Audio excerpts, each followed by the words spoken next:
everyone, it's Clarice and today I'm going to be doing the Disney book tag. This tag was created by Katie Tastic and I was tagged by Magersan, so I'll link both of their videos down below. It's what it sounds like.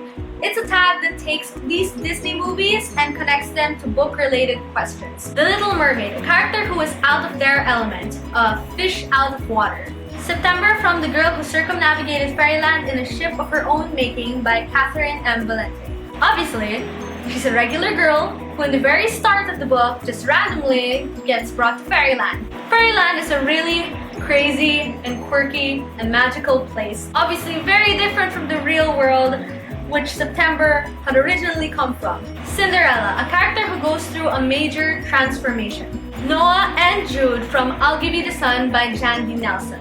This is very popular in book 2 and for good reason because it is one of my favorite contemporary novels. As most of you know, this follows Noah and Jude, a set of twins, and has two different points of view. Noah from when the twins are 13 and Jude from when the twins are already 16.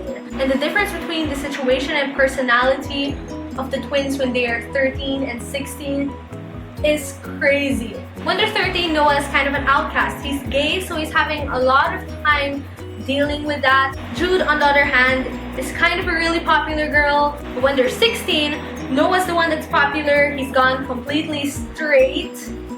And Jude is the one that becomes an outcast here. And this book tries to show you how they got from point A to point B, what went wrong, and the whole emotional roller coaster that went along with that story. Snow White, a book with an eclectic cast of characters. A Game of Thrones by George R. R. Martin. When I think of this book, the main thing I think about is the characters because that was absolutely the best part of it. I'm sure all of you know what a Game of Thrones is, so I don't think I need to explain it, but it follows this huge cast of characters, follows all their different perspectives throughout the book. And I don't think even until now that I'm already in the 5th book in this series that there are very definite good and evil characters.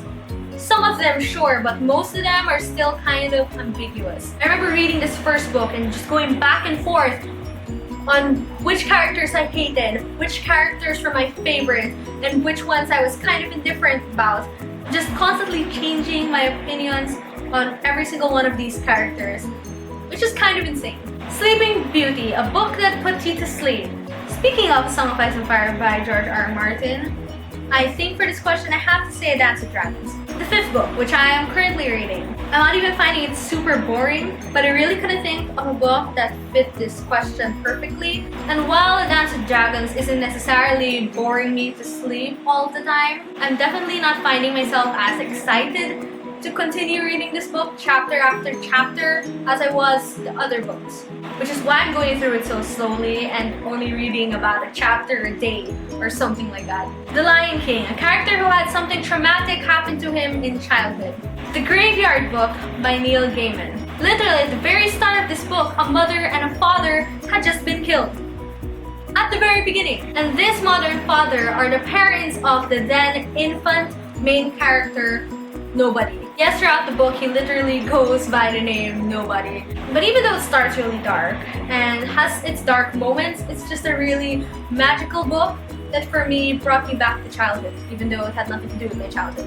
Beauty and the Beast, a beast of a book, aka a big book, that you were intimidated by but found the story to be beautiful. The entire original Mistborn trilogy by Brandon Sanderson. I don't think a tag goes by when I don't mention the Mistborn trilogy, just because it's probably my favorite. But the books are relatively big. The first one is 600 something pages, so it'll probably depend on the edition that you read, which is a relatively big book.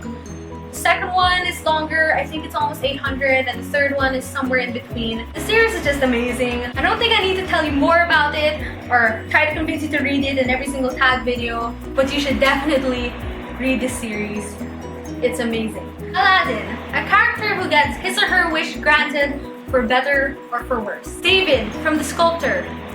Obviously, I couldn't give this question to any other book because this book literally starts with the main character David making a deal with death in order to become a better artist. It was perfect, so I had to answer David.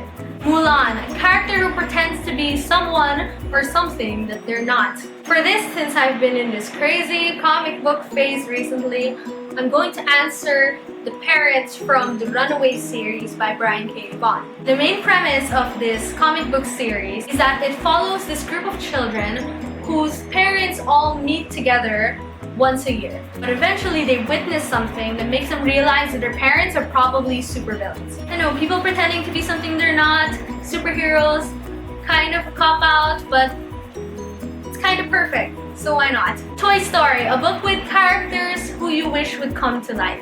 Fuzzy Nation by John Scalzi, because fuzzies are adorable and can be really funny too, and I love the fuzzies. So fuzzies for real, living in outer space somewhere, that would be cool. Disney Descendants, your favorite villain or morally ambiguous character.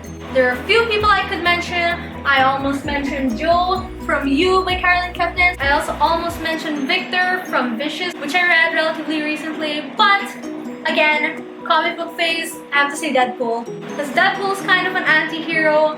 Sometimes he does the right thing, but a lot of the time he just does stuff for money because he's a mercenary. And sometimes he just randomly stabs his friends in the back, that sort of thing. But that's what makes him really interesting. And he's also really, really funny. So I still love Deadpool. But he's definitely a morally ambiguous character. Definitely not your typical superhero. So that was the Disney book tag. I will leave the names of the people I'm tagging on the screen right now. This is a lot of fun. Disney is awesome, so I hope you do this tag. Anyway, please like, comment, and subscribe if you haven't yet. Thank you so much for watching, and I hope to see you in my next video. Bye!